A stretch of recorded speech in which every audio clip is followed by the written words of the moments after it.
সুপ্রিয় দর্শক, স্বাগত জানাচ্ছি সম্পাদকীয়তে। আমি লোপ আহমেদ।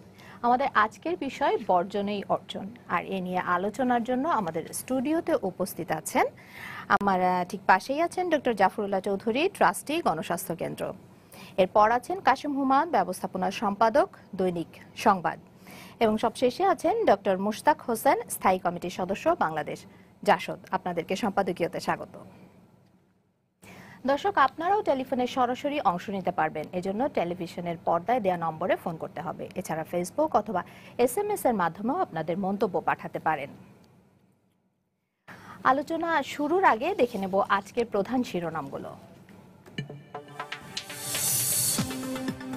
মুক্তিযোদ্ধা, গীতিকার ও সুরকার আহমেদ ইমতিয়াজ বুলবুলের মৃত্যুতে সাংস্কৃতিক অঙ্গনের শোক। সর্বস্তরের শ্রদ্ধা নিবেদনে বুধবার নেওয়া হবে শহীদ মিনারে। ঢাকা উত্তর সিটি কর্পোরেশনের উপনির্বাচন 28 ফেব্রুয়ারি। মনোনয়নপত্র দাখিলের শেষ দিন 30 জানুয়ারি, জানালেন ইসি সচিব।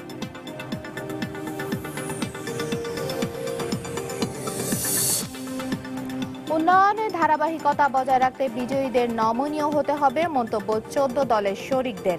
জোটে কোনো বিভ্রান্তি নেই, দাবি নাসিমের।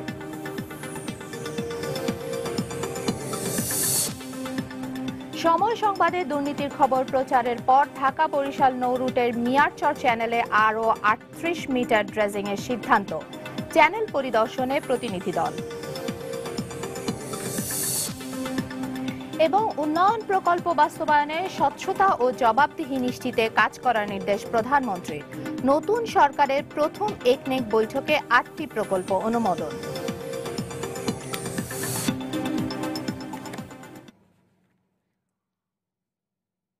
মহান মুক্তিযুদ্ধের সৈনিক এবং বিশিষ্ট সুরকার ও গীতিকার আহমেদ ইমতিয়াজ বুলবুলের আত্মার প্রতি শ্রদ্ধা জানিয়ে আমরা আমাদের আজকের আলোচনা শুরু করব।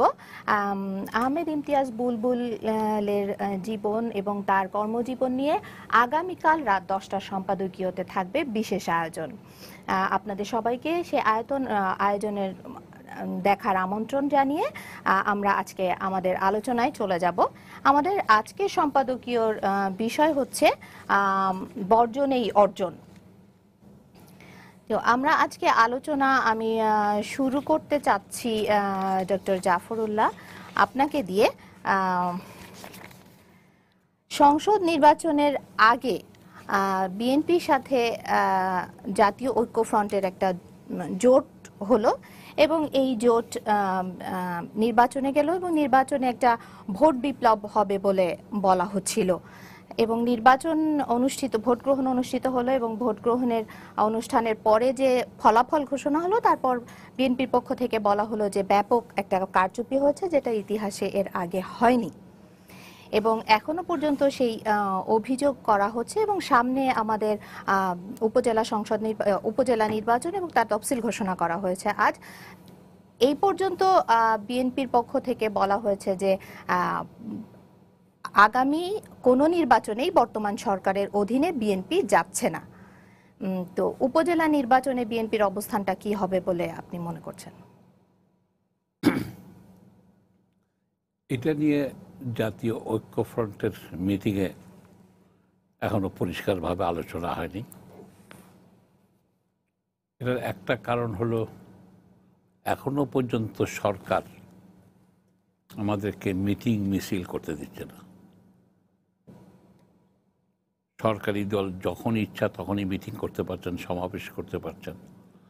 দেশের গণতান্ত্রিক যে পরিবেশটাই আসে নাই। এবার আর নির্বাচনটার সবচেয়ে বড় লাভ হয়েছে বিএনপির। এবার আর এই নির্বাচনে লাভটা হলো, আপনি বলছিলেন কোনো মিটিং মিছিল করতে দেয়া হচ্ছে না। জাতীয় ঐক্যফ্রন্ট বা বিএনপির পক্ষ থেকে কি মিটিং মিছিলের কোনো এরকম উদ্যোগ নেওয়া হয়েছে? আমরা কিন্তু মিডিয়ায় যেটা দেখছি যে বিএনপির মহাসচিব মির্জা ফখরুল ইসলাম আলমগীর বিভিন্ন জায়গায় যাচ্ছেন এবং সাংবাদিকদের সাথে কথা বলছেন এবং তিনি তার মতামত কিন্তু প্রকাশ করছেন। আমি দুটাতে সঙ্গে ছিলাম। সেটা হচ্ছে কি, গ্রামগঞ্জে কারো বাড়িতে বসে গেলাম আর কি, কিন্তু সমাবেশ করে মাইকিং করে আজকে 1 মাস হয়ে গেছে, প্রায় 1 মাস না হলো, আজকে কত, আজকে তো 22 দিন 23 দিন হয়েছে। এত বড় একটা নির্বাচনের বিপর্যয় বলি যাই বলি, এটা যেটা বলছিলাম আমি, সবচেয়ে বিএনপির বড় লাভটা হলো এটা, 2014 সনে বিএনপি নির্বাচন বর্জন করেছিলেন এই বলে যে দলীয় শাসনের অধীনে সুষ্ঠু নির্বাচন হবে না। তখন দেশি বিদেশি সবাই বহুজনে বলেছে না না এটা কি। তাই এইবার আর নির্বাচনে প্রমাণ করলো যে বিএনপি সঠিক ছিল। 2014 সনের জানুয়ারিতে তাদের সিদ্ধান্তটা সঠিক ছিল। এবার আর যে নির্বাচনটা হয়েছে সে আলাপ বহুবার বহুজনে করেছেন, তাই আমি খুব বেশি কথা, তবে একটা কথা বলতে চাই, এবার আর নির্বাচনটা করেছেন আইন শৃঙ্খলা বাহিনী নির্বাচন করেছেন। প্রিজাইডিং অফিসার ভোট দিয়েছেন, আইন শৃঙ্খলা বাহিনী রাত্রে, এমনকি ভোটের আগের দিনও লোকজনকে অ্যারেস্ট করেছেন, যেটা মাননীয় প্রধানমন্ত্রী আমাদেরকে গ্যারান্টি করেছিলেন তফসিলের পরে কাউকে একটা কথা রক্ষে। সেই জন্য বলি যে এইবার আর নির্বাচন ভবিষ্যতে যখন আমাদের ডিজিটালির ভয় থাকবে না, সত্য কথা বলতে পারবো, সত্য কথা লিখতে পারবো, গবেষণা করতে পারবে, তখন সেই দিন লেখা হবে anatomy of fair election in Bangladesh year 2018, যে বইটা মেকিয়াভেলির প্রিন্সের চেয়েও হয়তো পঠিত বই হবে। ওই আলোচনা করে লাভ নেই, আমরা ভবিষ্যতের দিকে তাকাতে পারি। এটা হলো আমার মতে এবার আর এইটাতে হয়ে যায়। এখন আমি যেটা মনে করি, সরকার দেশে উন্নয়ন বিক্রি করছেন ভালো, যখন এই উন্নয়ন তো দরকার, আমাদের এই ব্যাপারে কেউ না করছে না, কিন্তু সঙ্গে সঙ্গে কথা বলার অধিকার দরকার, আমার চলাফেরার অধিকার দরকার, মিটিং করার অধিকার দরকার। আজকে সব কিছু, যেমন ধরেন আমাদের সংলাপটা হওয়ার কথা ছিল 28 তারিখে, আমরা ইঞ্জিনিয়ারিং ইনস্টিটিউটে চেয়েছিলাম, তারপর আগে পুলিশের পারমিশন নিয়ে আসেন,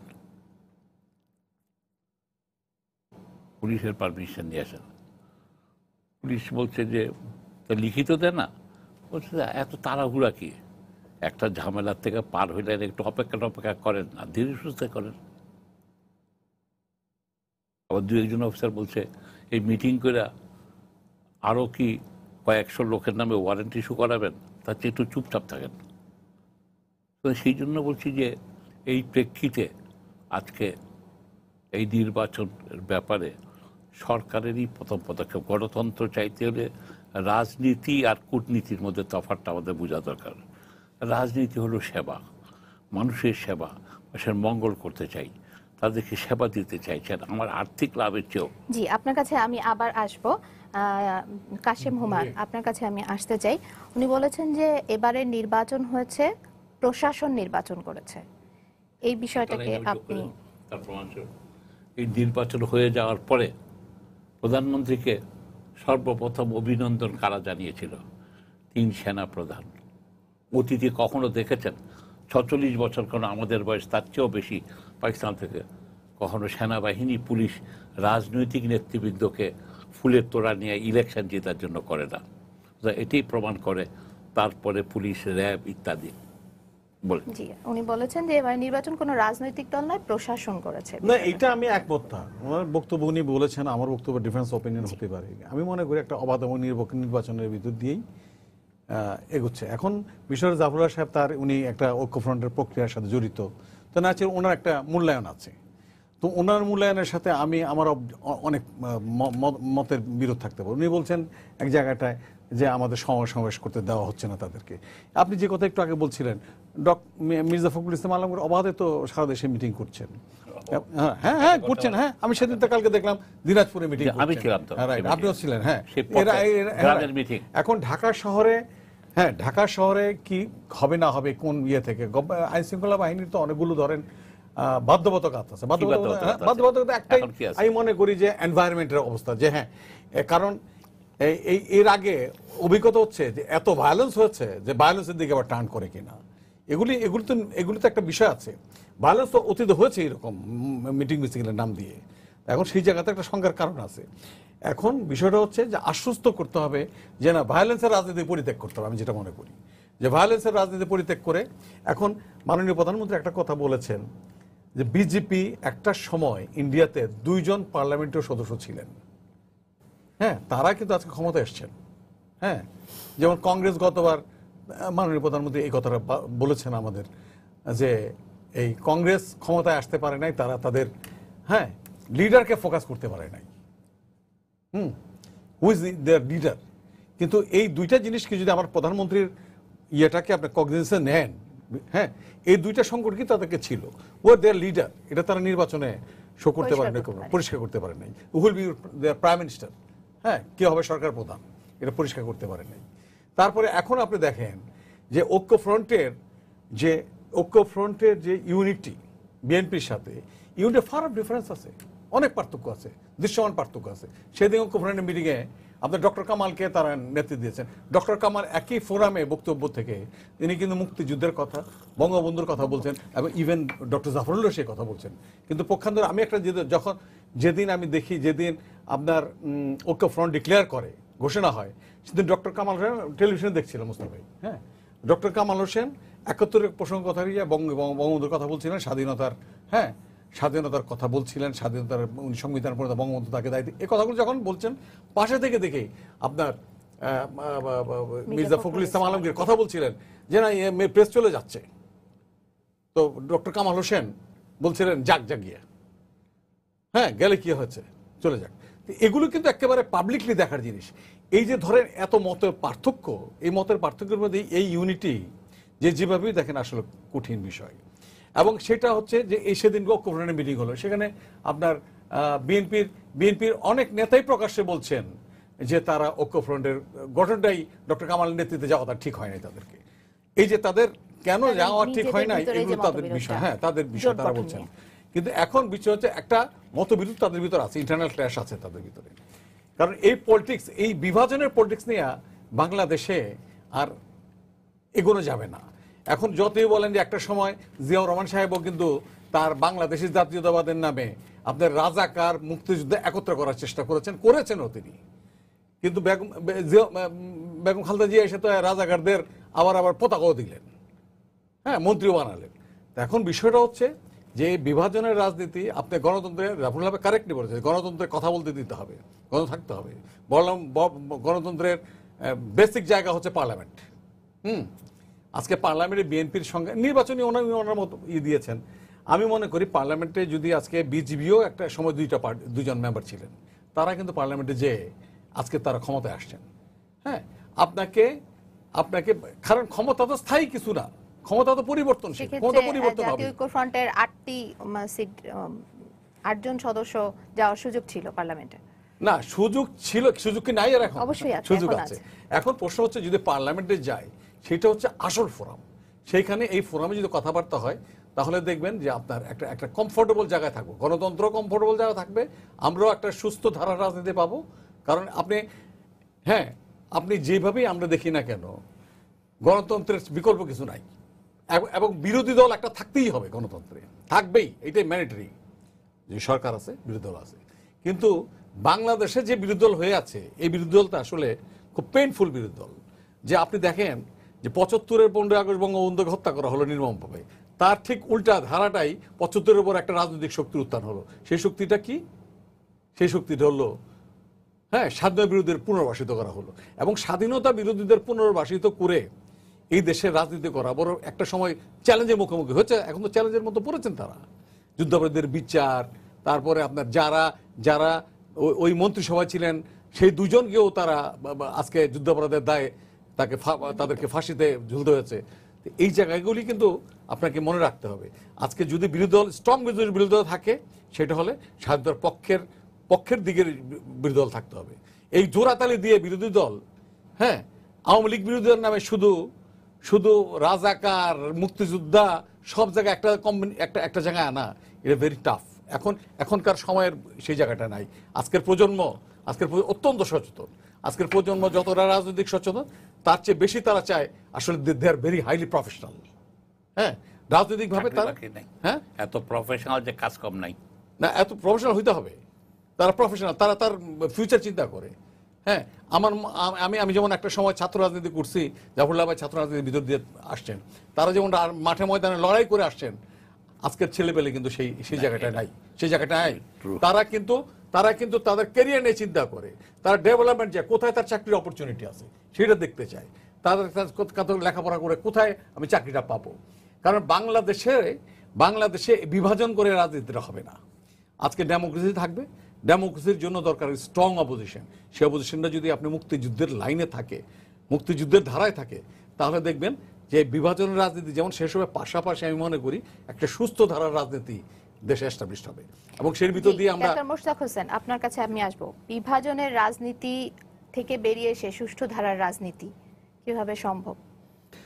রাজনৈতিক দলগুলোর ভূমিকা এখানে আসলে কি? এখানে একটা ভালো সমস্যার অনেকটা গোড়ায় হাত দিয়েছেন জনাব কাসেম হুমায়ুন।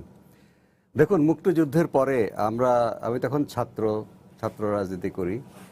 ছাত্র নেতৃবৃন্দ তার প্রস্তাব দিয়েছিলেন যে মুক্তিযুদ্ধের আদর্শে দেশটাকে গড়ে তুলতে হলে এখনই এই সংসদীয় রাজনীতির নামে বিভাজনে না গিয়ে মুক্তিযুদ্ধে যতগুলো দল অংশগ্রহণ করেছে, 5টি দল, তাদেরকে নিয়ে একটা ঐক্যবদ্ধ সরকার করা হোক, বঙ্গবন্ধুকে সর্বাধিনায়ক করে।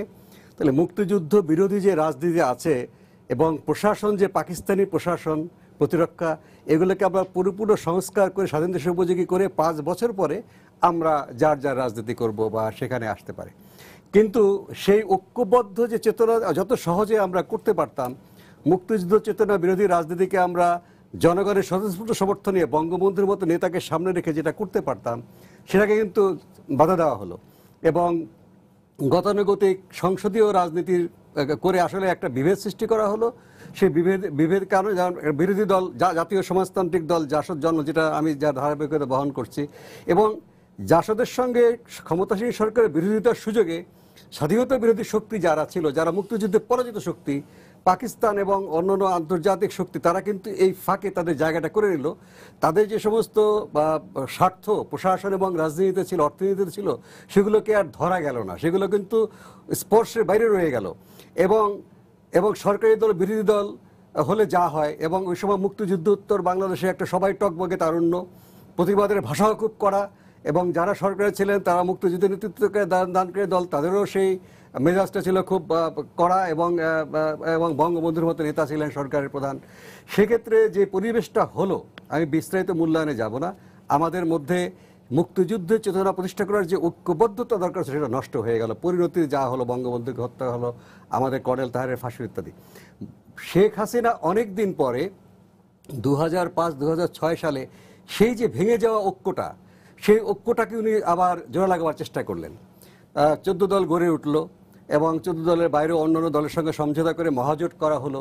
সেই ঐক্যবদ্ধতা করে কিন্তু এখন 1972 সালে যেটা করা সম্ভব ছিল, 2006, 7, 8-এ অতটা করা গেল না। এবং যখন যুদ্ধাপরাধীদের বিচার ছিল, একটা ম্যান্ডেট, 14 দল ম্যান্ডেট নিয়েছিল যে যুদ্ধাপরাধীদের বিচার করব, সেই বিচার এখন শুরু হলো।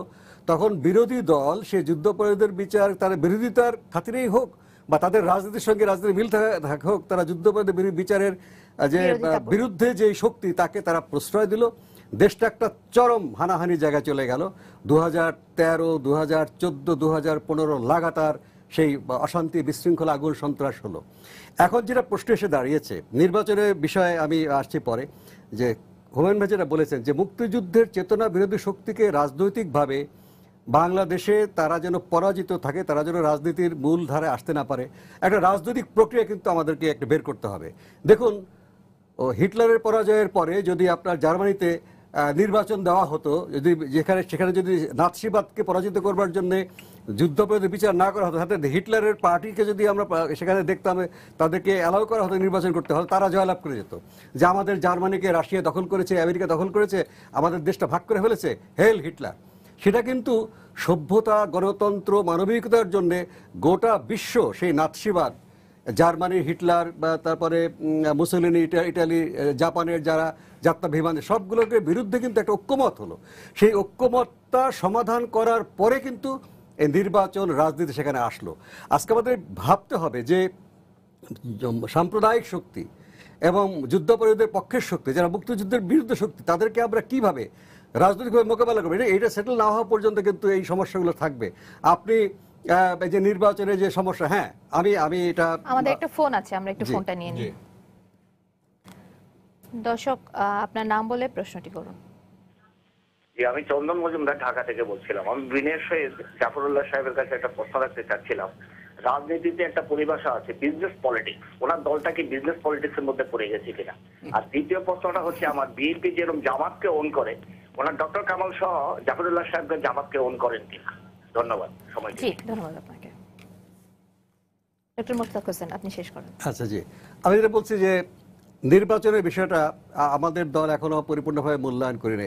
একটা জিনিস আমরা বলবো, বাস্তবতা 2014 সালের নির্বাচন সাংবিধানিকভাবে সঠিক, কিন্তু নির্বাচনটা আদর্শ নির্বাচন ছিল না। সেখানে বিরোধী দল আসেনি, নজিরবিহীন সন্ত্রাস হয়েছে এবং ভোটের প্রক্রিয়াটা যথাযথ ছিল না, কিন্তু সাংবিধানিকভাবে সঠিক। তার চাইতে 2019-এর নির্বাচন কিন্তু অনেক এগিয়ে আছে, সকল দল অংশগ্রহণ করেছে, কিন্তু নির্বাচনী প্রক্রিয়া সেই প্রশ্নটা থেকে গেছে যে আপনি নৈতিকভাবে প্রশ্ন করতে পারেন যে সর্বাঙ্গ সুন্দর নির্বাচন হয়েছে কিনা। আমি এই বিষয়ে বলবো যে ডক্টর জাফরুল্লাহ বলেছেন, দেখুন পঞ্চদশ সংশোধনী দলীয় সরকার অধীনে নির্বাচনের ব্যবস্থা করা হয়েছে, এটাকে আমাদের সফল করতেই হবে। আমি বলি না 2019 সালের নির্বাচনে প্রমাণ হয়েছে যে দলীয় সরকার নিশ্চয়ই খাঁটি নির্বাচন দিতে পারে, অনেক ঘাটতি আছে। এই ঘাটতিটা কিন্তু দলীয় সরকার, আমরা ঘাটতিগুলো নিয়ে একটু আলোচনা করব একটু পরে, আমরা ঘাটতিগুলো নিয়ে আলোচনা করব পরে। ডক্টর জাফরুল্লাহ চৌধুরী, আপনার কাছে প্রশ্ন ছিল বিজনেস পলিটিক্স। ওটা আমরা জন্ম লগ্নেই বলেছি জামাতকে বাদ দিয়েই না, জাফরুল্লাহ ভাই কিন্তু ওপেন এই ব্যাপারে আমরা খোলামেলা কথাবার্তা বলেন। এটা তো কোনো কিছু পরিষ্কার ভাবে বলেছে তার বাদ দিয়ে জামাতের বিরুদ্ধে এটা নিয়ে এই প্রচার অবান্তর না, এটা দিস ইজ মানে পার্সোনালি আন্ডারস্ট্যান্ড এটা। এখন উনি তো আমরা আচ্ছা সবরে এটাকে আমরা ডক্টর কামাল বলেছেন যে বিএনপির সঙ্গে যে জামাত আছে জোট গঠনের সময় সেটা জানতেন না উনি। ইন্ডিয়ান একটা নিউজ পেপারে উনি ইন্টারভিউ দিয়েছিলেন, এরকম আপনারা দেখেছেন বোধহয় এটা? দেখেছি না, এটা ভুল হয়েছিল কিনা? এই যে আমি জোট গঠনের ক্ষেত্রে বিএনপির সাথে তো জামাত সবসময় ছিল, আমরা আসলে দেখেন তখন জোট গঠনের সময় এই বিষয়টা বিবেচনায় ছিল কিনা? আপনারা যদি পরিষ্কার ভাবে দেখেন, তারা যতবার এসছে সেখানে জোটের এই জামাতের কোনো প্রতিনিধি ছিল না, কিন্তু তারা যেটা সমাবেশ করেছিল সেখানেও জামাত ছিল না, কিন্তু নমিনেশন তো দিল জামাতের লোক। সেটা এটার জন্য আপনাদের প্রার্থী ছিল, তাদেরও প্রার্থী আছে। না, এটাকে বিস্তারিত আলোচনার প্রয়োজন আছে। আজকে যে জিনিসটা হয়েছে দেখেন, এটা আমরা এক একজনের পক্ষ নিয়ে বলতে পারি, আর একটা চেষ্টা করতে পারি খোলা মনে আলোচনা করার জন্য। দেখেন, আজকে তফসিলের পর আমরা 7টা দিন সময় চেয়েছিলাম, সেটাও দেওয়া হয়নি। বলেছে কি ইসলামিক তবলিগের মিটিং আছে। কোথায় তবলিগ? এখন তো দেওবন্দে ঘুরে বেড়াচ্ছে তবলিগ। সুতরাং এইসবের ফলে যেটা হয়েছে কি, এইটা জামাতের ব্যাপারে পরিষ্কার। আমি মনে করি যেখানে বিএনপির ভুল, যেখানে আমি অন্য জায়গায় বলেছি, তারা যে বিচারের লাইনটা বাদ দিয়ে তারা ভুল করেছে, এটা করা উচিত হয়নি তাদের ম্যানিফেস্টোতে। এটা জঘন্য ভুল করেছেন। এটা যদি আমাদের আগে দেখালে আমরা তো ভয়ানকভাবে, যেমন দেখেন যেই জাতীয় ঐক্যফ্রন্টের ইশতেহার আমরা তৈরি করেছি, তাতে পরিষ্কারভাবে লেখা আছে বিচার অব্যাহত থাকবে। এই ব্যাপারে আমাদের কোনো রেখে রেখে আমরা কথা বলিনি। এখনও আমি মনে করি দেশের রাজনীতির স্বার্থে, দেশকেই করার জন্য বিএনপির উচিত হবে আজকে জামাত সম্পর্কে একটা চূড়ান্ত সিদ্ধান্ত আসে। এটা তারা করছে না কেন? এটা কিন্তু যৌক্তিক কারণে। আমি তো 2012-13 সনে খালেদা জিয়াকে চিঠিও লিখেছিলাম। আমি তখনও বলেছি যে আপনি জামাত সম্পর্কে একটা ইতিহাস, এটা ভুল কাজ করছেন আর কি। এখনও আমি মনে করি জামাতের উচিত হবে পাবলিকলি ক্ষমা চাওয়া। তারা, আমি আবার মনে করি যে আমার পিতা যদি অপরাধ করে, তার অপরাধ আমার গায়ে আসবে না, আমার উপরে বর্তমান হওয়া ঠিক না, কিন্তু তাকে পরিষ্কারভাবে কোনো রেখে ডেকে লুকিয়ে চুকিয়ে না, তাকে পরিষ্কারভাবে বলতে হবে। এবং এটা তো ঠিক, আপনারা 71 মুক্তিযুদ্ধ করেছেন, 71-এ তো তাদের ভূমিকা তো রাজনৈতিক সিদ্ধান্ত ছিল, দলগত সিদ্ধান্ত। একটা দুইটা ব্যক্তি দিয়া বর্ষে this is their political decision. হ্যাঁ, এটা না এই সিদ্ধান্ত তবে বাস্তবায়ন করতে একটা চাই জিনিস তো তাদের তাছাড়া এখন নেতৃবৃন্দ- গভর্নমেন্ট বলছে তাদেরকে যদি দলটাকে নিষিদ্ধ করা উচিত, নিষিদ্ধ দলটাকে নিষিদ্ধ করা উচিত। গতবার 10 বছরে করেনি, কাশেম হুমায়ুন, এবারও আমি তো আপনার কথা কাছে দিয়েছেন, আসবো। করাও এবারও তো দরকার। সরকার কথা দিয়েছেন। না এখন তো ধরেন করা জানেন না, এখন এটা টাইম কবে হবে? উঠছে, টাইমসের নিবন্ধন এবার কতদিন সময় একটা দরকার? জিনিস হলো যে হ্যাঁ সেই দাবিটা উঠতেই পারে, উঠেছে তো, ওনারাই বলেছেন নিবন্ধন বাতিল হচ্ছে। এটাকে নিষিদ্ধ হ্যাঁ, করে না, না, দিলেই কতগুলো আচ্ছা, না হবে। নিবন্ধন বাতিল এখন আপনি নিবন্ধন মনে- নাই, হ্যাঁ, নিবন্ধন নাই, তাদেরকে নিষিদ্ধ করা তো নিষিদ্ধ এটা তো- করার জন্য ঐক্যফ্রন্ট দাবি তুলুক, বিএনপিও দাবি তুলুক। না না, সরকার এটা তো আইনি ব্যবস্থা হইতে হবে। না না, এটা- আইনি এটা- ব্যবস্থা, আপনি না, না, প্রস্তাবটা আওয়ামী লীগ- করে দেখেন না। না, না, আমি জোট গঠনের সময় জামাত বিএনপির এটা সাথে আইনি আছে কি ব্যবস্থা নেই এই বিষয়টা না, আমি নিষিদ্ধ জানলাম করে। না, মানে কথাটা আসলে কতটা যৌক্তিক বা কারণ যুক্তি না কি আছে, আমরা পরিষ্কারভাবে বলি যারা আমাদের সাথে আসবে তারা আমাদের সাথে তারাই আসতে পারবে এক জামাত ছাড়া, এবং জামাতকে রেখে আসতে হবে। যখন তাদের কোনো মিটিংয়ে দেখেছে জামাতের কোনো প্রতিনিধি আমাদের ঐক্যফ্রন্টের মিটিংয়ে ছিল, কখনো ছিল না। কিন্তু ঐক্যবানের মেজর স্টেক হোল্ডার তো বিএনপি। জি, আমি তারা তো কাশেম হুমায়ুন, আমি আপনার কাছে আসবো। না, না, জামাত ইস্যুতে আমার মনে হয় কি অলরেডি জামাত ইস্যু বলে ইতিমধ্যে আমরা সুষ্ঠু নির্বাচনকে এড়িয়ে যাচ্ছে। খালি জামাত খুব একটা খারাপই, এটা সবই মনে করি, কারণ বাংলাদেশের ইতিহাস একমাত্র জামাত না, কোরআন সুন্নাহ, ওলামা লীগ, ওলামা লীগ করেছে, আওয়ামী ওলামা লীগ, কই কথা বলেন না তো কেউ। আজকে বলতে আমার কি বিপিএলও খেলতে পারবে না। না, না, সেটা তো তারপর বলা- না, না, বাল্য- না, না, আওয়ামী লীগ তো বাল্য- বলছে না, না, কালকে। না, না, বাল্য আপনারা- বিবাহকে হ্যাঁ, বাল্য- ডিজন করেছে, এটা তাদের সংগঠন না। না, না, বাল্য- তাদের অঙ্গ না সংগঠন করেন, না। ব্যবস্থা করেন না কেন? না, ব্যবস্থা হচ্ছে এই ব্যবস্থা করেন ব্যবস্থা না কেন? যে হ্যাঁ ওলামা এই লীগ দাবিটা উঠতেই এত- পারে। না, না, উঠে এত কিন্তু আত্মপরিচয় করতে হবে। না, না, জাফরুল্লাহ ভাই স্বাভাবিকভাবেই না, তো স্বাভাবিক এটা- না, এটা- যেমন যে কথা বলছিলাম আমি, আজকে আমি ইতি যাচ্ছিলাম, এই 30 থেকে 40 জন হবে মুক্তিযুদ্ধের সন্তান, তারা কোটা চাইছে, 30% কোটা চাইছে। 15 জন পুলিশ আমাদের রাস্তাঘাট বন্ধ করে দিয়ে এরকম করে ঠিক জাংশন শাহবাগের তো এক সাইডে করতে পারছে, সরকার দাঁড়িয়ে দাঁড়িয়ে দেখছে। এখানে কি আজকে জাতীয় ঐক্যফ্রন্টে আমাদের 30 জন লোক দাঁড়াতে পারতাম? আমরা এখানে বসে অনশন করতে পারবো এখানে কথা বলার অধিকারের জন্য? কালকেও আমাকে কোর্টে দৌড়াতে হবে। আপনি আমাদেরকে দাবড়ায় বেড়াইতেছেন, আজ এদিকে গণতন্ত্রের কথা বলেন, সুষ্ঠু নির্বাচনে, এটার তো খুব বিপদ আছে। আমি বলি এই রোহিঙ্গার 12 লাখ আছে, তাদের 5 লাখের মতো ইয়াং পিপল কোন দিকে যায় খোদা। আই হোপ যে আমরা যেই সব কিছু নাই, এদের কোনো ভবিষ্যৎ নাই, কিছু নাই। এখানে সরকারি পররাষ্ট্রনীতিতে সরকার চূড়ান্তভাবে ব্যর্থ হয়েছেন। আজকে এখনো পর্যন্ত চায়না, আমি বারে বারে বলছি প্রধানমন্ত্রীকে চায়নায় দিতে হবে। চায়না রাশিয়াকে না নিতে পারলে এটা সুরাহা হবে না। তো জি, এইসব জি। দিকে আমরা কাশেম হুমায়ুন, আমরা আমি খালি আপনার এক কাছে আসবো। জামাত করে সব আওয়ামী কুটুস লীগ দিয়ে ফেলছি। বিএনপির বর্তমান পরিস্থিতিতে সামনে যে স্থানীয় সরকার নির্বাচন, উপজেলা নির্বাচন রয়েছে, সেই নির্বাচনে যদি তারা অংশগ্রহণ না করে তাহলে তাদের তৃণমূল লের কর্মীদেরকে সক্রিয় রাখাটা কতটুকু সম্ভব হবে বলে আপনি মনে না, করেন? আসলে বিএনপিও তো একটা নির্বাচনমুখী দল। জি, হ্যাঁ, বিএনপি নির্বাচনমুখী দল, আওয়ামী লীগ নির্বাচনমুখী দল। একটা মিনিট জি, সময় জি। আমি এটা আরপিওতে যেমন ধরেন অরিজিনাল আরপিওতে ছিল, এটা স্থানীয় নির্বাচনগুলি দলীয় ভিত্তিতে হবে না। আজকে যদি দলীয় না হতো, জেএসডি অন্তপক্ষে 10টা উপজেলা চেয়ারম্যান হতো না মুস্তাক, অন্তপক্ষে মিনিমাম ম্যাননের 4টা-5টা হতো। কিন্তু আজকে যেখানে আপনারা এটা পুশ করে ধানের শীষ আর নৌকাতে দিয়ে এটাতে করে কি স্থানীয় শাসনকে কবর দেওয়া হয়েছে। আমার মতে এই হাই টাইম এই সরকার, প্রধানমন্ত্রী 5 বছর সময় চেয়েছিলেন, উনি তো নিয়ে 5 বছর সময়। আর নিয়ে এখন কিন্তু এটা এই নিয়ে তো কোনো আরপিওটাকে অভিযোগ বা দাবি দেওয়া ওঠেনি যে স্থানীয় সরকার নির্বাচন আগে উঠেছে, দলীয় আপনি প্রতীকে খেয়াল হবে করেন, না। আগে উঠেছে।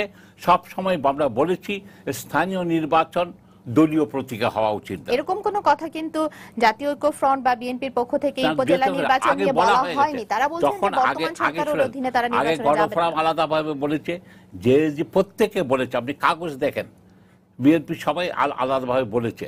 এখন জাতীয় ঐক্যফ্রন্ট এখন বলেনি। এখন তো আমরা যেইভাবে এই নির্বাচনের নিয়ে, সেই জন্য আমরা জাতীয় সংলাপ করছি। জাতীয় সংলাপ আপনাদের সবার মতামত চাইছি। এইসব সামগ্রিকভাবে দেশের উন্নয়নে, দেশের শান্তির জন্য, জাতীয় ঐক্যের জন্য একটা দুজনকেই কিছুটা ছাড় দিতে হবে। সরকার যদি মনে করে, সরকার কি বলেছে কাশেমের নিশ্চয়ই মনে আছে, এই ইমাম কি বলেছেন, বলেছে এইভাবেই বাকি নির্বাচনগুলি হবে, বলছে না মোস্তাক? এইভাবে যেটা এইবার নির্বাচনে হবে, কিছুদিন অপেক্ষা করেন, কাগজ বেরিয়ে যাচ্ছে। আজকালকার দিনে ডিজিটাল যুগের একটা সুযোগ কোন দিন কি মিটিং করেছি কি কথা বলেছি আমার ফোন আলাপ ফাঁস করেন তা না, আপনার মিটিংয়ের আলাপও কিন্তু ফাঁস হতে চলছে। তখন দেখা যাবে পুলিশের সাথে কি কি 6 মাস আগে প্ল্যান করেছেন। টেকনোলজির এই যুগে তো কোনো জিনিসই আর গোপন থাকে না, না সেজন্যই বলি যে আজকে শান্তি দরকার, আজকে আমাদের শান্তির দরকার। এটা তো ধরেন কি একটা তো আপনি একটা জায়গায় তা আসতে হবে যে বাংলাদেশ, আপনি মনে করেন যে পাকিস্তানের রাজনীতি, এই যে আপনার নাথুরাম গডস গান্ধীজিকে মারলো, হত্যা করলো, সে কে? তার উত্তরাধিকারী তো বিজেপি। তো বিজেপি কি গান্ধীজিকে অস্বীকার করছে? পাকিস্তানে কি জিন্নাহ সাহেবকে অস্বীকার করছে? তো বাংলাদেশকে আমরা যা জাতির পিতাকে অস্বীকার করছি, হ্যাঁ, বঙ্গবন্ধুকে অস্বীকার করছি, মুক্তিযুদ্ধটাকে আরেকটা ধারায় নিয়ে গেছেন যে 75-এর পরেই আরেকটা ধারা সৃষ্টি হলো। এই বিভাজন দেখে হাউ ইট ইজ পসিবল? কোন ধারায় গেছে? বহুদলীয় গণতন্ত্র, এই আলোচনা শেষ হবে না। বাকশাল বঙ্গবন্ধুর মুজিব ভাইয়ের এত অবদান, আমি বলি এই দেশকে আমাদেরকে স্বাধীনতা দিয়েছেন, আমাদেরকে আন্দোলনে অনুপ্রাণিত করেছেন, আমাদেরকে সঠিক পথ দেখিয়েছেন, তার নাম করে আমরা আন্দোলন করেছি। আমি তখন বিলাতে ছিলাম, আমাদের তার মুক্তি জয় বাংলা বলে তো আমরা করেছি। সেখানে আজকে তা বলে আপনারা দেখেন মুক্তিযুদ্ধের ইতিহাসের কথা যদি বলেন, যারা জীবিত আছেন এবং হয়তো আমরাও অপরাধী হব, বঙ্গবন্ধুকে একদিনও মুজিবনগরে নিয়ে যেতে পারিনি কেন? উনি 3.5 বছর বেঁচে ছিলেন, তাজউদ্দিন সাহেবকে বিদায় করলেন কেন? অথচ খন্দকার মোস্তাককে রাখলেন। এইসবের জন্য আলাপের জন্য ভাই খোলাখুলি মনে আলাপের দরকার আছে, অশ্রদ্ধা না। অত্যন্ত আমি অত্যন্তভাবে বলি, পাবলিকলি বহুবার বলেছি, উনার সাথে তর্ক করা যেত। উনি এই দিনও আমি একটা প্রাইম মিনিস্টারের চিত্রে বলেছি, আপনি রাজনীতিতে পিতাকে ছাড়িয়ে গেছেন, চতুরতা বুদ্ধিমত্তা এইসবের জায়গায় শিবাজি আর চাণক্যের জয়েন্ট এইটাও আপনি করছেন, কিন্তু আপনার এখন একটা মাত্র লক্ষ্য হওয়া উচিত, আপনার পিতার মহানুভবতা। আপনি ওটাকে যোগ করেন, আপনি আমাদের ইতিহাসের একবারে নিয়ে থাকবেন। জি, ডক্টর মোশতাক হোসেন, আপনার কাছে আমি আসব। আমাদের একটা ফোন আছে, তার আগে আমি ফোনটা নিয়ে নিই। সৌদি আরব থেকে একটা ফোন আছে। দর্শক প্রশ্ন করে নাম বলে প্রশ্নটি করুন। আসসালামু আলাইকুম, আমি ওয়ালাইকুম আসসালাম। মনির হোসেন বলছিলাম চাঁদপুরে হাজিরপুর থেকে। জি, চাঁদপুর, সৌদি আরব থেকে আমার চাঁদপুরে হাজিরপুর আর কি বাড়ি, থাকি সৌদি আরবে। আপনি থাকেন সৌদি আরব, আপনার বাড়ি চাঁদপুর?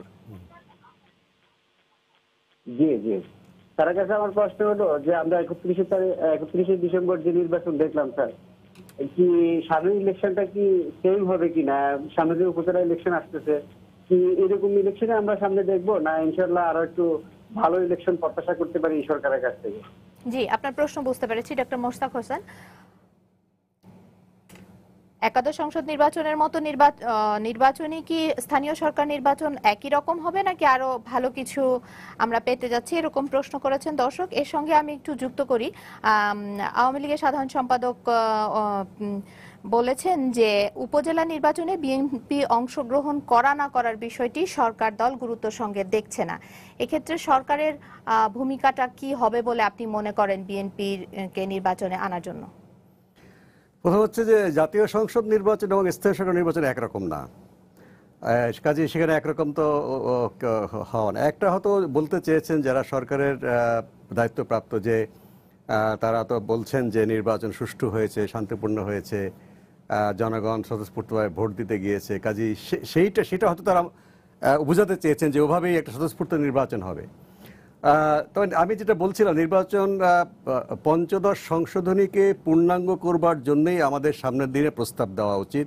নির্বাচন কমিশনের ভূমিকা কি হবে এবং প্রশাসন নির্বাচন কমিশন এর সাথে কি সম্পর্কে থাকবে, এখানে যে অভিযোগগুলো প্রশাসন সম্পর্কে উঠেছে এগুলো কিন্তু সবগুলো চুলচুলা বিশ্লেষণ হওয়া দরকার আছে। এটাকে আমাদেরও, যারা আমরা 14 দলের সমর্থক, আমরাও এটা মানে উপেক্ষা করতে পারি না। কারণ আজকে যদি ক্ষমতায় আরেকজন দল থাকে, তারা যদি একই কাজ করে, আমি তো এটা মেনে নেব না। কাজে যে ঘাটতিগুলো আছে সুষ্ঠু নির্বাচনের পথে, সেটাকে কিন্তু পঞ্চদশ সংশোধনীর মূল স্পিরিট সেটাকে রেখেই সমাধান করতে হবে। এখানে তত্ত্বাবধায়ক সরকারের যে কথা আসছে, গণতন্ত্রকে জন্য সমূহ বিপদ, সে তত্ত্বাবধায়ক সরকারের অভিজ্ঞতা কি হয়েছে সেটা আমি আর পুনরাবৃত্তি করতে চাচ্ছি না।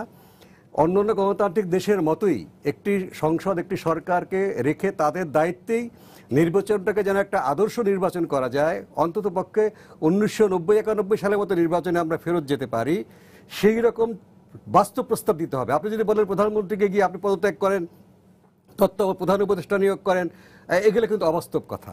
এগুলো এখানে বলতে হবে যে নির্বাচনকালীন সরকার কতটুকু ক্ষমতা থাকবে, বা নির্বাচন কমিশন প্রশাসনকে কিভাবে চালাবে, নির্বাচনের যে প্রসিডিউরগুলো আছে, প্রিজাইডিং অফিসারগুলো যে অভিযোগগুলো আছে, এগুলোকে অবশ্যই আমাদের আমলে নিতে হবে।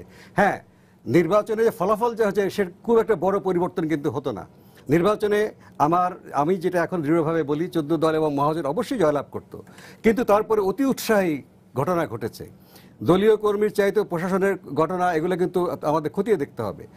এটা মনে পড়ে 1973 সালে সংসদ নির্বাচনের কথা অনেক জায়গায় বলা হয়েছে যে ওই সময় জাতীয় সমাজতান্ত্রিক দল বিরোধী দল ছিল, তারা নির্বাচনে জয়লাভ করতে পারতেন না। জনগণ সরকারের একটা বিকল্প শক্তি হিসাবে তাকে হয়তো সহানুভূতি দিয়েছে, নির্বাচনে তারা হয়তো আরো কিছু আসনে জয়লাভ করতে পারত, কিন্তু অতি উৎসাহী নির্বাচনী কর্মকর্তা, অতি উৎসাহী দলীয় কর্মীরা সে সমস্ত বিজয়কে ছিনিয়ে নিয়েছেন। এটাকে ভালো হয়নি। কাজে এই সংসদে হয়তো আরো যদি শৃঙ্খলা আসতো, আরো যদি নিয়ম মাফিক হতো, হয়তো বিরোধী দলের তাদের হয়তো আসন সংখ্যা বৃদ্ধি পেতে পারতো, কিন্তু নির্বাচনে অবশ্যই 14 দল জয়লাভ করতো এবং জনগণের ম্যান্ডেট পেত। কাজেই সেইটাকে বিরোধী দলকে মেনে নিতে হবে। তার সাথে বলছেন তারা জয়লাভ করতেন, আমার মনে হয় এটা অবাস্তব কথা। কাজে সেক্ষেত্রে নির্বাচনকে ত্রুটিমুক্ত করবার জন্যে, আমাদের এই ঘাটতিগুলো পূরণ করবার জন্যে আমাদেরকে সরকারে যারা আছি আমরা ছিলাম, তাদের দায়িত্ব তো আছে, বিরোধী দলকেও বাস্তববাদী প্রস্তাব দিতে হবে। আর সামনে যে উপজেলা নির্বাচন তারা বর্জনের কথা বলেছেন, তাদের দলীয় সিদ্ধান্তের বিষয়ে, তাদের আন্দোলনের কৌশল তারা কীভাবে নেবেন, নির্বাচন বর্জন করেও আন্দোলন করা যায়, নির্বাচনে অংশগ্রহণ করে আন্দোলন করা যায়, কিন্তু আমি সরকারকে মানি না, নির্বাচনকে মানি না, এই যে আন্দোলনের ধারাটা যেটা আমরা সামরিক সরকারের বিরুদ্ধে করেছিলাম এরশাদের সময়, আমার মনে হয় না এই ধরনের গণতান্ত্রিক সরকার, হয়তো ত্রুটি আছে, ঘাটতি আছে, এই একই কৌশল নিয়ে তারা যদি আন্দোলন করেন, জানি না তার ভবিষ্যৎ হতে জবাব দেবে। আমাদের দিক থেকে মনে হচ্ছে যে এই পরিবর্তনটা ওদের ধরা উচিত, যে এখানে একটা শান্তিপূর্ণভাবেই সাংবিধানিক প্রক্রিয়া মেনেই সুষ্ঠু প্রস্তাব দিয়ে, বাস্তবসম্মত প্রস্তাব দিয়েই যদি তারা এগোন, সেটা কিন্তু সবাই এটাকে আগ্রহ ভরে লক্ষ্য করবে। তাহলে মনে হয় আমরা সামনের দিকে এগোতে পারবো, অথবা নাহলে আমরা একটা চোরা গলিতে আটকে যাব, যেখান থেকে আমরা এগোতে পারবো না। এবং ঐক্যফ্রন্ট, মানে বিএনপি বাদে যারা আছেন ঐক্যফ্রন্ট, তারাও কিন্তু মুক্তিযুদ্ধের আদর্শে বিশ্বাস বলে আমার ধারণা। এবং আমি এটা কথা বলি, জাফর ভাই রাগ করবেন না, যে আপনারা যদি ক্ষমতায় বসতেন বিএনপি বাদে, আপনাদের শাসন যে বর্তমান শাসনের চেয়ে খুব একটা গুণগতভাবে ভালো হতো, আমি এটা বিশ্বাস করি না। কিন্তু একচেটিয়া কোনো সরকার থাকা ঠিক না, পার্লামেন্টে বলেন, রাজনৈতিক ক্ষেত্রে বলেন, সেক্ষেত্রেই ঐক্যফ্রন্টের অবদান। আবার বিএনপি যদি 90-এর বিএনপি হতো, 91-এর বিএনপি হতো, তারা নিশ্চয়ই মহাজোটের সরকারের চাইতে ভালো কোনো করতে পারতেন না। বা ডক্টর কামালের নেতৃত্বে আপনারা আছেন বিএনপি বাদে, আপনারা কিন্তু এর চেয়ে ভালো করবেন বলে আমার ধারণা নেই। কিন্তু পারস্পরিক প্রতিদ্বন্দ্বিতা থাকলে, একের সমালোচনা অপরে করলে একটা মানে চেক অ্যান্ড ব্যালেন্স থাকে, সেক্ষেত্রে গণতান্ত্রিক পরিবেশটা থাকে, যারা জনগণ তারা একটা হাফ ছেড়ে বাঁচে, তাদের কথা বলার জায়গাটা অনেক প্রসারিত হয়। সেই অবদানটা বিরোধী দলকে রাখতে হবে। সেটা মাননীয় প্রধানমন্ত্রীও বলেছেন যে গণতন্ত্রের স্বার্থে আপনারা সংসদে আসুন, আপনারা ভূমিকা পালন করে। এমনকি শাসক দলের সাধারণ সম্পাদক বলেছে যে 14 দলের বাকি 13 দল তারাও বিরোধী দলে যাওয়া উচিত। যে বিরোধী দলের করুণ অবস্থা দেখি তারা সেটা বলেছেন। যে আমি ব্যক্তিগতভাবে আমার দলে 3 বছর আগে বলেছিলাম যে আজকে বিএনপি জামাত যদি বিরোধী দলের অবস্থান দখল করে থাকে, দেশের অগ্রগতি পিছিয়ে যাবে।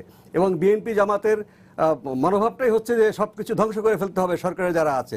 এই যে সামরিক সরকারের বিরুদ্ধে যেই রকম স্পিরিট, একই স্পিরিট দিয়ে একটা গণতান্ত্রিক সরকারের বিরুদ্ধে চলে না।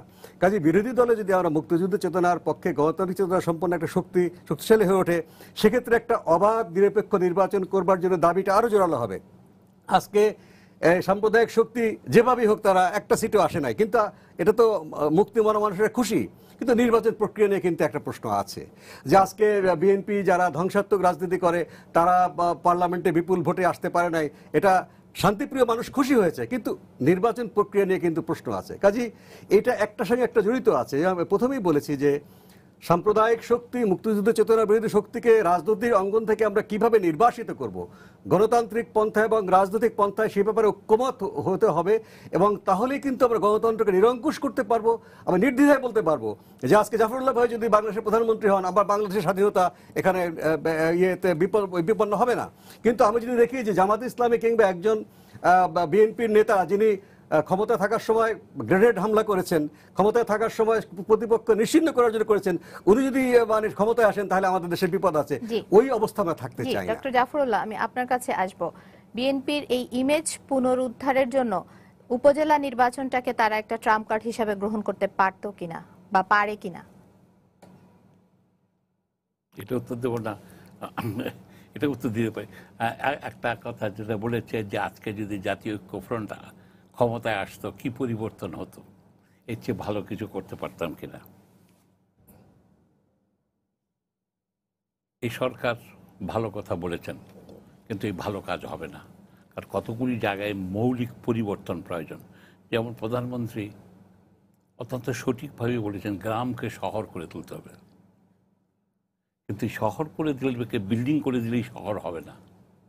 এখানে একজন আমলা মেয়রের একটা সেকশন অফিসার মেয়রের চাকরি খেয়ে দেবে, তাতে গণতন্ত্র প্রতিষ্ঠিত হয় না, তার অধিকার প্রতিষ্ঠিত হয় না। সেটা গাজীপুরের মেয়র 2.5 বছর চেয়ারেই বসতে পারেনি, সিলেটের মেয়র 2 বছর ইতে।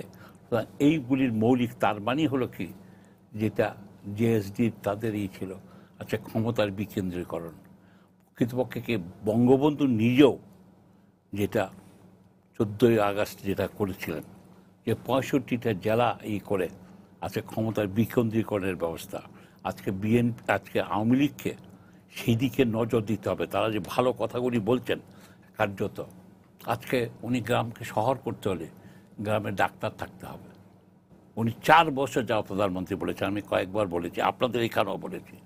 উনি বলেছেন ইন্টার্নশিপ 2 বছর করে, 1 বছর গ্রামে এইতে হবে আর 1 বছর নিজের মেডিকেল কলেজে। 4 বছর। এইবারে কিন্তু এখনও বলেন মাত্র আসলেন নতুন স্বাস্থ্যমন্ত্রী আসলেন, এমনকি সংলাপের সময় আমি বলছিলাম মানে প্রধানমন্ত্রী আপনার ভালো কথা তো কাজে পরিণত করতে পারছেন না। তো সেই জন্য বলছি আমরা যেটা হলো এই মাদ্রাসাকে 4,000 কোটি টাকা দিতাম না, সেটা বন্ধ করে দিতাম। জামাত ইসলামীকে সাথে নিয়ে আপনি এটা কিভাবে? এটা হলো বিলো দ্য বেল্ট বেরোরা। জামাত ইসলামকে আমরা আমাদেরকে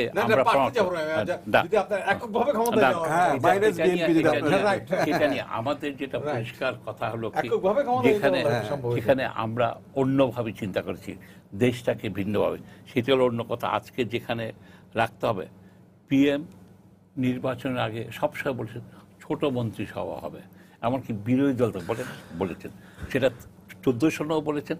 তা আমরা বিশ্বাস করেছি ওনাকে, উনি একটা মন্ত্রীও বাদ দেন নেই, টেকনিক্যাল মন্ত্রী ছাড়া। ফলে হয়েছে কি এই আস্থায় সেটা দেখছেন মানে সাংঘাতিক চমক দেখেছেন নির্বাচনকালীন সরকারের কথা বলছেন, নির্বাচনকালে এইটা তো খুবই ভালো করেছেন, এটা বলছে খুব ভালো ভালো করেছেন। সেটা তো অবশ্য দেখতে হবে ওনারা ওনাদের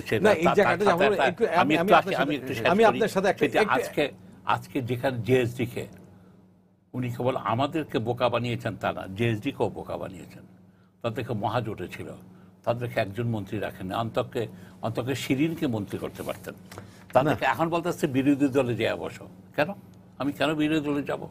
মেননকে ইকে তার ঠিক আছে, আমি না হয় মন্ত্রী আরেকজন হতো, ইনুকে পছন্দ না হয় শিরিন হতো, মেনন না হলে বাদশাহ হতো। এদেরকে একদম যে এরা এদের তো অবদানটাকে এই বিষয়ে আমি একটু ডাক্তার মোশতাক হোসেন আপনার কাছে আসবো, যে এটা নিয়ে 14 দলে কোনো অস্বস্তি আছে কিনা? বললেন নাই না, আমরা না এখানে আলোচনা হয়নি। 14 দলে যেমন আমি নিজের কথা বলি, আমি আমার দলে 3 বছর আগেই বলেছিলাম, যে আমি এটা বলেছিলাম, লক্ষ্য হতে করেননি, যে আমাদেরকে বিরোধী দলে বসা উচিত। 14 ফেব্রুয়ারি 2014 নির্বাচনের পরে যখন বিরোধী দলের সংকট, বিএনপি তারা বর্জন করেছে, জাতীয় পার্টিকে জোর করে বিরোধী দল বানানো হচ্ছে, তারা মন্ত্রীও থাকতে চায়, তখনই আমার দলে বলেছি যে ওয়ার্কার্স পার্টি, জাসদ সহ 13 দল মিলে আমরা বিরোধী দলে বসি, আমরা সংসদের ভেতরে জনগণের কথা বলবো, সংসদের বাইরেও কথা বলবো, তাহলে একটা বিকল্প হিসেবে 2019-এর নির্বাচনে আমরা এই আওয়ামী লীগের পাশাপাশি একটা বিকল্প শক্তি হিসেবে দাঁড়া হতো, সেটা একমত হয়নি, আমাদের দল ভেঙে গেছে। এবং এবারেও আমরা 2018 সালে কিন্তু আমি এটা বলিনি, কারণ নির্বাচনের বছরে আমরা ঐক্য ভেঙে দিব, এটা সুবিধাবাদী প্রস্তাব বা ষড়যন্ত্রমূলক হতে পারে। নির্বাচনের পরপরই আবার আমি বলেছি যে তখনও মন্ত্রিসভা গঠিত হয়নি, যে আমাদের বিরোধী দলে বসার কথা সিরিয়াসলি চিন্তা করা উচিত। এবং সরকার হয়তো বিষয়ে কমফোর্টেবল ফিল করছে যে তারা আমরা বিরোধী দলে গেলেও তাদের এখনো বিরোধী দলের সংকট রয়েছে, কিন্তু এটা নিয়ে এখনো একমত নই। আমাদের 14 দলের 13 দলের মধ্যে এই বিষয়ে মিশ্র মতামত আছে। এই আমি যে কথাটা বলছি এটার পক্ষে যেরকম আছে, আবার যে জাফর ভাই বলেছেন যে আমরা নৌকা মার্কা নির্বাচন করেছি, একজোটে করেছি, নির্বাচনে আমরা একসাথে জয়লাভ, হয়তো আমাদের বাংলাদেশ জাসদকে একটি আসন তারা মাত্র দিয়েছে বা অন্যদেরকে 2-3টা করে দিয়েছে, আমরা একসাথে নির্বাচন করে জয়লাভ করলাম। এখন আমরা কোন যুক্তিতে বিরোধী দলে যাব, এই একটা মানে নৈতিক প্রশ্ন তুলেছেন নেতৃবৃন্দ। তো এখানে যদি জাতীয় পার্টি তো একসাথে করে নির্বাচন না, করেছিল, জাতীয় পার্টি এক মার্কায় করেনি, তারা লাঙ্গল মার্কা, কিন্তু আমাদের দল জনাব মনিরুদ্দিন খান বাদল নৌকা মার্কা নিয়ে করেছেন, বা জনাব ইনু বা জনাব মেনন নৌকা মার্কা নিয়ে করেছেন, যে একই জোটের মার্কা নিয়ে করেছেন। সেক্ষেত্রে হ্যাঁ, যদি হুইপিং না থাকে পার্লামেন্টে তাহলে কিন্তু তারা বিরোধী দলে বসতে পারে, এবং সেটা জনাব ওবায়দুল কাদের ইঙ্গিত দিয়েছে যে হুইপিং থাকবে না। তো সেটা হলো তো রাজনৈতিক সিদ্ধান্ত নিতে হবে যে আমরা অতীতে এই যে একসাথে ছিলাম, এখন আমরা জাতির বৃহত্তর প্রয়োজনে বিরোধী দলে এটা বসতে পারে। 13 দল তারা তাদের দলীয় মিটিং ডেকে, কাউন্সিল ডেকে সেটা চলে গিয়ে বিরোধী দলে বসলে মহাভারত অশুদ্ধ হয়ে যাবে, এটা আমি মনে করি না। আমার ব্যক্তিগত মত বরঞ্চ আরো ভালো হবে, কিন্তু তারপর ওই নৈতিক প্রশ্ন থেকে যায়, সাংবিধানিক প্রশ্ন থেকে যায়, যে এবং কোনো কোনো দল মনে করে যে না, এই বিএনপি জামাতের যে ধ্বংসাত্মক রাজনীতি তাকে মোকাবেলা করবার জন্য আওয়ামী লীগ নেতৃবৃন্দ নিজেদেরকে মানে যথেষ্ট আস্থাশীল মনে করলো, সেই ষড়যন্ত্র এখনো আছে, সেটা তারা মনে করতে পারে। এটা খোলামেলা আলোচনা করে সিদ্ধান্ত নেওয়ার বিষয় আছে। এটা নিয়ে হয়তো 14 দলের মধ্যে কোনো রকম বড় ধরনের সংকট নেই, 13 দলের মধ্যে আর কি, কিন্তু এটা নিয়ে বিভিন্ন মত দ্বিমত আছে, যেটা হয়তো রাজনৈতিক প্রক্রিয়াতেই সমাধান হবে।